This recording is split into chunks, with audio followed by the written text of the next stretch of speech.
Able to share a few words on behalf of this cohort. And this is my first time speaking at a graduation, as traditionally students are selected based on academic merit. When I was asked to speak, I took on the approach that anyone in my cohort would have done, especially the bright ones, I went right to my phone and Googled what do you say at a graduation talk. Since everything on the internet is true, I clicked on the first link and then was able to get an outline to follow. And so, being that this is an academic setting, it's only appropriate that I cite the source, mypaperdone.com. I do apologize, it was rainy, a little bit hectic of a week, so I wasn't able to get this proofread or reviewed by any faculty or anyone on my dissertation committee. And so I wasn't able to get the edits and the feedback, and I'm presenting this without any of those track change gems and insights that we've grown to know and love. So I apologize, because I didn't hear this, so I apologize for any passive voice. Syntax is rough. If I repeat myself, if this is certainly a rough draft. I apologize if it seems like I stopped paying attention halfway through because work needs done on this. I apologize if it certainly seems like I'm repeating myself. I also apologize sincerely if I did not bring my A game. I need to bring my A game anytime I send something to him. And yes, word for word, copied and pasted, those are feedback that our cohort received from faculty over these years. And that said, we weren't, I'm sure same for you, we weren't the easiest of cohorts to work with. The pandemic created many new opportunities for us, including the modern day passing of notes. And yes, faculty, we had a side text thread going on during any of our Google Meet sessions or classes. And the sole purpose of that was to make classmates laugh so hard that they'd have to turn off their video. And we were caught. You were good. You caught us multiple times with comments of what's so funny or there must be something that I'm missing that's but we knew we could do that because throughout this time we had these guiding mantras for us over the years. To keep us focused on the scope of a dissertation. Everything from a PhD as a marathon to C's get degrees. I never asked a PhD for his GPA, clearly showing what we thought about grades, because ultimately we knew to be here today, the best dissertation is a done dissertation. And as we were chatting a little bit about it, where we don't have as much time for our Blackboard sessions or Google Meet sessions and classes, and just that time for the academic discourse. And we now have more available time, and it's like, how do we fill in that time? And how can we use it to replace all of that time of learning? And as for me, it's there are a lot of shows on my Netflix queue that I've been waiting to watch. I have everything from Queen's Gambit, Yellowstone, Ozark, Tiger King. Over the years, so many people talked about Tiger King and Carol Baskin. I had no idea what any of them meant, but I just laughed because I didn't want to feel left out.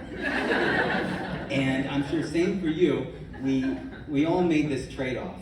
There was a trade-off of everything from mediocre TV shows to time with family, time with kids, professional opportunities, whatever it may be. We made a trade-off, and there was an opportunity cost within that trade-off. And I venture to say there are two overarching reasons why we did that.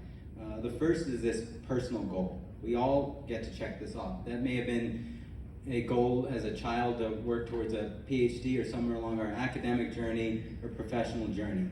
And we get to check that off. Today we get to celebrate all of that work for that. And so congratulations to that. And the second overarching reason, I'll just share a quick story.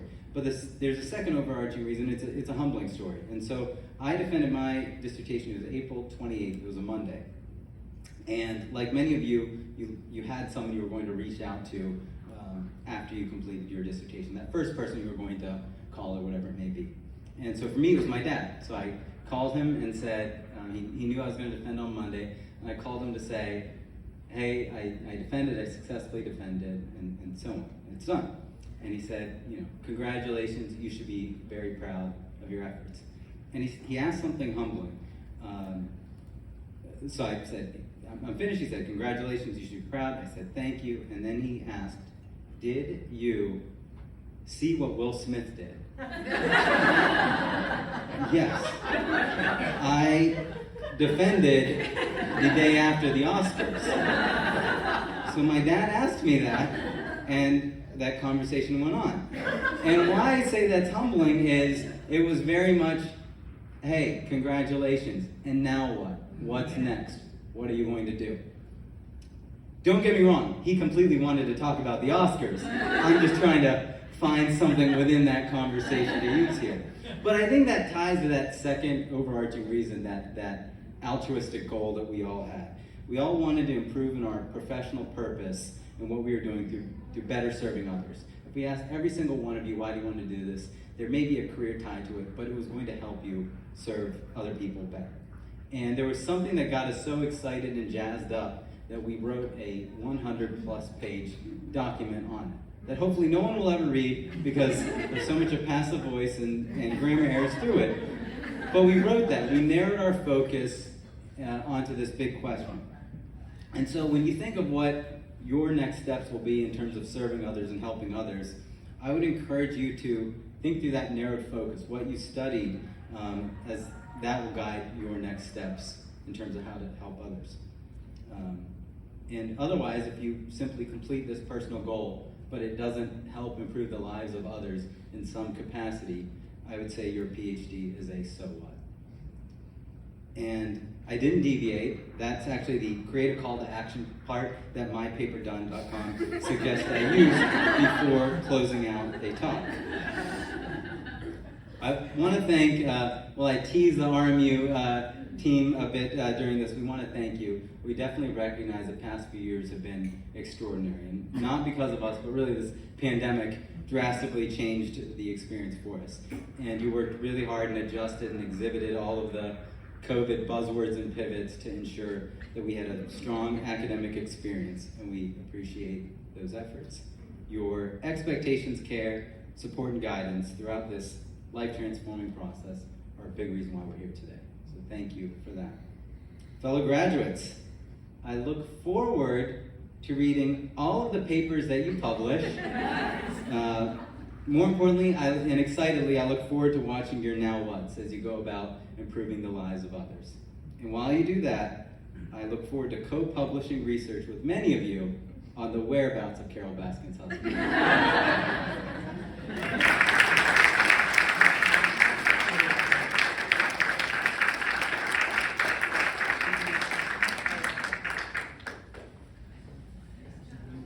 Thank you, Joe and Sherry.